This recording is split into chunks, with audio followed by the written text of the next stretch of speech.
Представьте человека, который несет прямую ответственность за гибель почти каждого 10-го человека на Земле, не из-за социальных катаклизмов, а через конкретные акты войны. Того, чьи армии унесли столько жизней, что это повлияло даже на природу. Миллионы земледельцев исчезли, поля забросили, города опустели, а заросшие лесом земли поглотили сотни миллионов тонн углерода. Это не сюжет фильма, а часть реального наследия Темуджина, известного как Чингисхан. И все же, вопреки грандиозности его дел, после смерти он исчез, без следа. Его могила стала одной из самых великих загадок истории и почти 1000 лет остается тайной. Причины сокрытия были осознанными, а меры — такими же радикальными, как и его походы. Русла рек меняли, чтобы скрыть следы, высаживали леса, уничтожали всех участников погребения. Даже легенды запутывали след, словно дымовая завеса, созданная нарочно. Чтобы понять масштаб этой тайны, нужно представить масштаб его личности. Чингисхан не родился великим правителем. Под именем Темуджин он появился на свет в суровых степях Монголии, где жизнь была постоянной борьбой. После отравления отца, предательства союзников и нищеты он выжил лишь благодаря упорству и хитрости, поняв, что верность заслуживают делом, а раздробленность губит народ.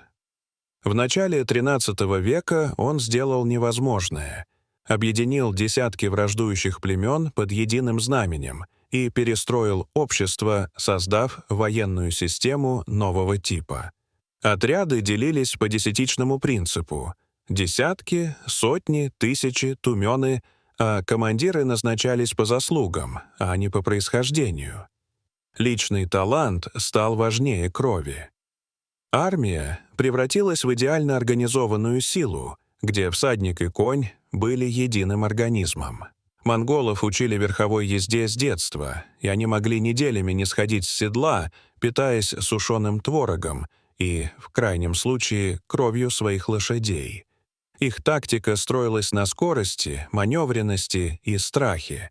Стремительные набеги, шквал стрел, ложные отступления. Слухи о жестокости предшествовали им, заставляя города сдаваться без боя. Пирамиды из черепов и разрушенные города служили предупреждением другим. Между 1207 и 1225 годами армия Чингисхана прошла через Северный Китай, Центральную Азию и Иран, уничтожив царства Сися и Цзинь и разгромив Хорезм, ответив на нападение на своих торговцев тотальным возмездием.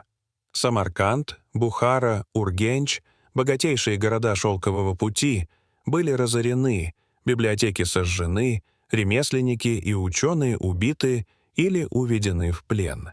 Это была не просто война, а метод разрушения социальной ткани противников. Но Чингисхан был не только завоевателем, он стал законодателем и реформатором. Он создал свод законов. Ясу, регулировавшую жизнь армии и государства, охрану торговли и дипломатии. Его правление опиралось на принципы заслуг.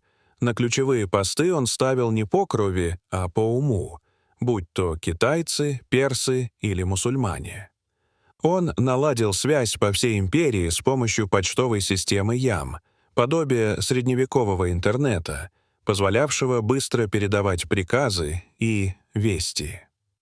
Это породило феномен «Пакс Монголика», эпоху относительного мира и безопасности, когда торговля и обмен знаниями расцвели, порох, бумага, компас и ремесла шли на запад, а идеи и технологии возвращались обратно. Смерть Чингисхана в 1227 году породила еще одну загадку. Точная причина неизвестна. Болезнь, ранение, падение с коня или даже молния. Главное было в другом. Его смерть скрыли. Монгольские вожди опасались, что новость ослабит армию, и тайно перевезли тело, уничтожив все следы. По легенде, убили всех, кто участвовал в похоронах, землю утоптали тысячами копыт, реку отвели, а сверху высадили лес. Так родилась Великая Табу, запретная священная земля вокруг горы Бурхан-Халдун, которую веками охраняли дархаты, наследственные стражи, поддерживавшие ритуалы и запреты. Поиски гробницы продолжались веками. В конце XX века японско-монгольская экспедиция обследовала долины рек Анон, Туул и Керулен, обнаружив более 1300 захоронений знати, но не самого хана. Новейшие технологии, спутниковые снимки, лидар, георадары открыли новые возможности.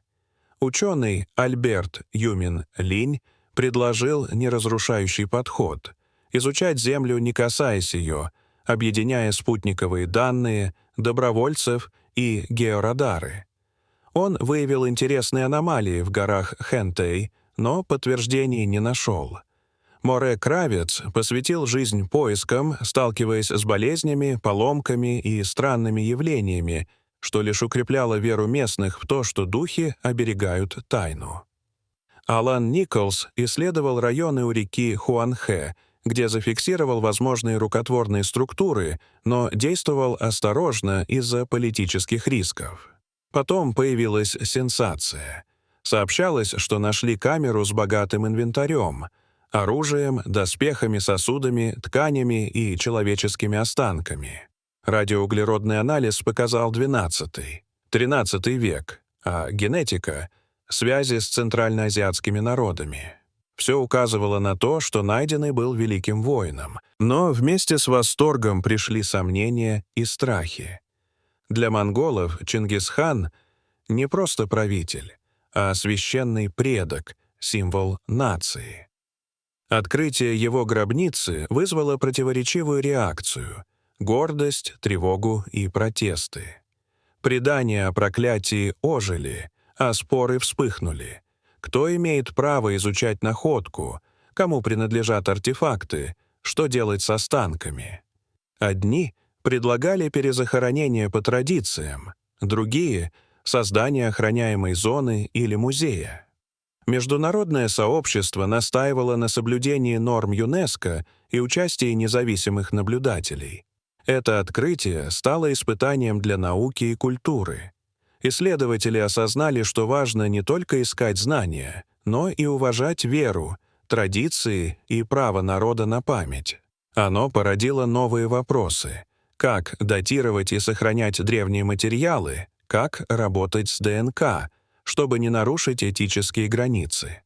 Вокруг генетических данных разгорелись споры, кому принадлежит древний материал и кто может распоряжаться результатами. Одни требовали открытости, другие — осторожности и участия местных общин. Геополитика добавила напряжения. Интерес проявили разные государства, видящие в образе Чингисхана инструмент мягкой силы.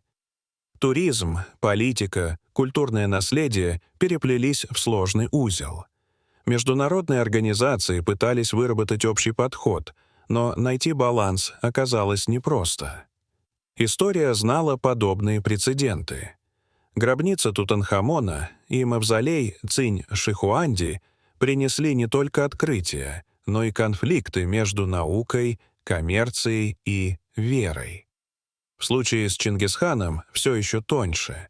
Его образ жив, и каждое действие воспринимается как священное вмешательство. Ученые предлагают компромиссы: ограниченные раскопки, виртуальные экспозиции, ритуальные обряды совместно с дархатами или повторное захоронение после минимальных исследований. Главное условие — прозрачность и уважение. Открытие гробницы Чингисхана — это не просто археологическое событие, а столкновение науки, веры и памяти. Оно напоминает, что прошлое принадлежит не только архивам, но и сердцам людей, и требует не только знаний, но и такта, мудрости и уважения к святыне, которая пережила века. Дорогие зрители, Что вы думаете об этой истории? Расскажите, пожалуйста, в комментариях. А если вам понравилось это видео, то ставьте лайк и подписывайтесь на наш канал. До свидания.